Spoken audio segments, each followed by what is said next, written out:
പ്രിയമുള്ളവരെ, വചനജ്വാല 1096 ദിനത്തിലേക്ക് പ്രവേശിക്കുന്ന ഇന്ന് ഓഗസ്റ്റ് 31 ശനിയാഴ്ച എല്ലാവർക്കും സുന്ദരമായ ഒരു സുപ്രഭാതം ആശംസിക്കുന്നു.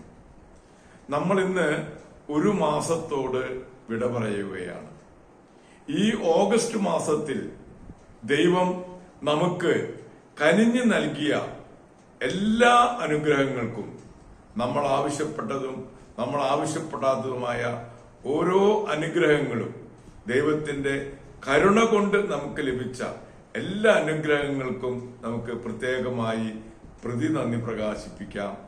എല്ലാ മഹത്വവും നമുക്ക് ദൈവത്തിന് നൽകാം. ഇന്നത്തെ വചനവായനയിൽ 1 മക്കബായരുടെ പുസ്തകം 14 അധ്യായം 18 മുതൽ 34 വരെയുള്ള തിരുവാക്യങ്ങളാണ് നാം ശ്രവിക്കുക. അവന്റെ സഹോദരന്മാരായ യൂദാസും ജോനാഥനുമായി ഉണ്ടായിരുന്ന സൗഹൃദവും സഖ്യവും ശിമയോനുമായി പുതുക്കിക്കൊണ്ട് അവർ പിച്ചള ഫലകത്തിൽ അവൻ എഴുതി. ഇത് ജെറൂസലേമിലെ സമൂഹത്തിന് മുൻപാകെ വായിക്കപ്പെട്ടു. സ്പാർത്താക്കാർക്ക് അയച്ച കത്തിന്റെ പകർപ്പാണിത്.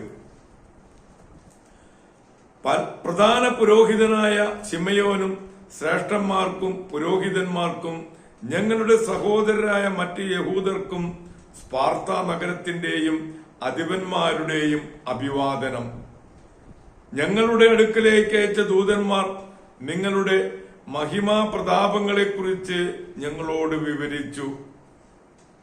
അവരുടെ ആഗമനം ഞങ്ങളിൽ സന്തുഷ്ടി ഉളവാക്കി. അവർ പറഞ്ഞതെല്ലാം നിങ്ങൾ പൊതുയോഗ കുറിപ്പുകളുടെ പുസ്തകത്തിൽ ഇങ്ങനെ രേഖപ്പെടുത്തിയിരിക്കുന്നു. യഹൂദ ദൂതന്മാരായ അന്ത്യോക്കസിന്റെ മകൻ നുമേനിയോസും ജാസന്റെ മകൻ അന്തിപ്പാത്രവും ഞങ്ങളുമായുള്ള സൗഹൃദം പുതുക്കുന്നതിന് ഞങ്ങളുടെ അടുക്കൽ വന്നിരിക്കുന്നു. അവരെ ബഹുമാന പുരസ്സരം സ്വീകരിക്കാൻ ഞങ്ങളുടെ ജനം താൽപര്യം കാണിച്ചു. അവരുടെ സന്ദേശത്തിന്റെ ഒരു പകർപ്പ് സ്പാർത്താക്കാർക്ക് പിന്നീട് പരിശോധിക്കുന്നതിന് പൊതുശേഖരശാലയിൽ സ്ഥാപിച്ചിട്ടുണ്ട്. ഇതിന്റെ ഒരു പകർപ്പ് പ്രധാന പുരോഹിതനായ ശിമയോന് അവർ അയച്ചു കൊടുത്തു. അനന്തരം റോമാക്കാരുമായുള്ള സഖ്യം ഉറപ്പിക്കുന്നതിന് 1000 മീന തൂക്കമുള്ള വലിയൊരു സുവർണ പരിചയമായി നുമേനിയൂസിനെ ശിമയോൻ റോമായിലേക്ക് അയച്ചു. ശിമയോന് ബഹുമതി. ഇത് കേട്ട് ജനം പറഞ്ഞു, ശിമയോനോടും പുത്രന്മാരോടും നാം എങ്ങനെ നന്ദി പ്രകാശിപ്പിക്കും? അവനും അവന്റെ സഹോദരന്മാർക്കും പിതൃഭവനവും ഉറച്ചു നിൽക്കുകയും ഇസ്രായേലിന്റെ ശത്രുവിനെതിരെ പൊരുതി അവരെ തുരത്തുകയും രാജ്യത്തിൽ സ്വാതന്ത്ര്യം സുസ്ഥാപിതമാക്കുകയും ചെയ്തു. ഇക്കാര്യങ്ങളെല്ലാം അവർ പിത്തള ഫലകത്തിൽ രേഖപ്പെടുത്തി. സിയോൻ മലയിൽ സ്തംഭങ്ങൾ സ്ഥാപിച്ചു. അവർ എഴുതിയിരുന്നതിന്റെ പകർപ്പ് ഇതാണ്. 172 ആണ്ട്, അതായത് സമുന്നതനായ പ്രധാന പുരോഹിതൻ ശിമയോന്റെ 3-ാം ഭരണവർഷം ഏലൂൾ മാസം 18-ാം ദിവസം അസര മേലിൽ പുരോഹിതന്മാരുടെയും ജനത്തിന്റെയും ഭരണാധിപന്മാരുടെയും ശ്രേഷ്ഠന്മാരുടെയും മഹാസഭയിൽ ഈ വിളംബരം പുറപ്പെടുവിച്ചു.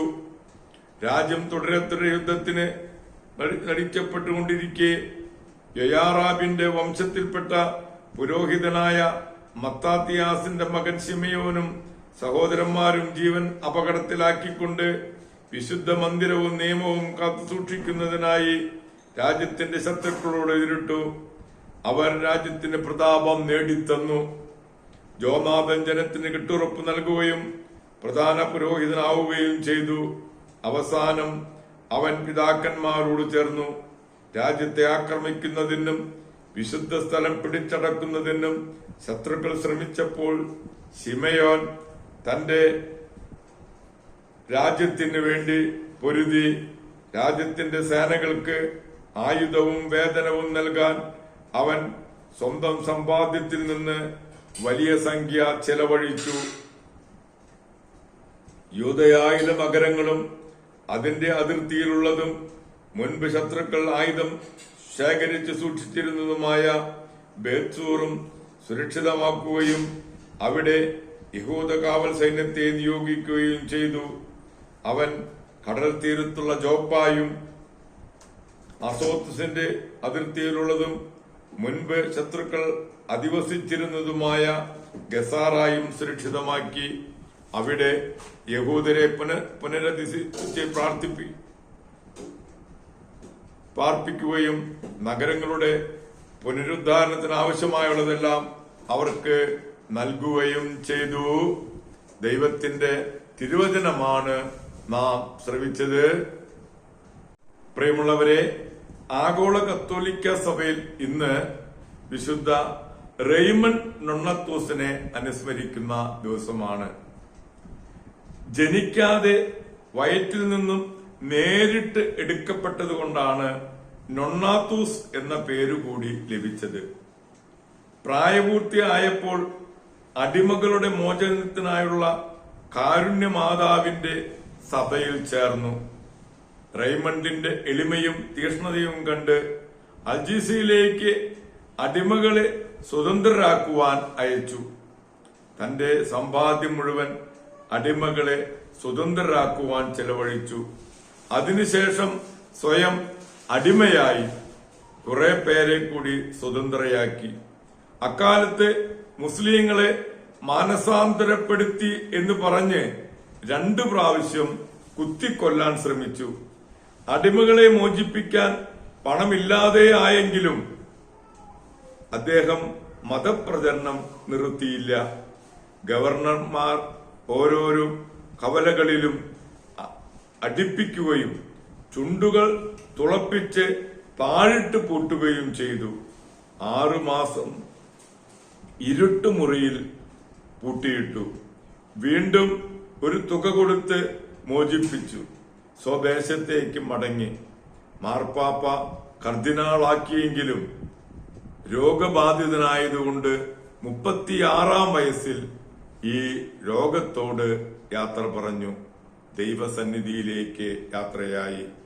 വിശുദ്ധ റെയ്മണ്ട് നൊണ്ണാത്തോസിനെ അനുസ്മരിച്ച് അദ്ദേഹത്തിന്റെ മാധ്യസ്ഥം യാചിച്ച് ഈ നല്ല ദിവസത്തേക്ക് നമുക്ക് പ്രവേശിക്കാം.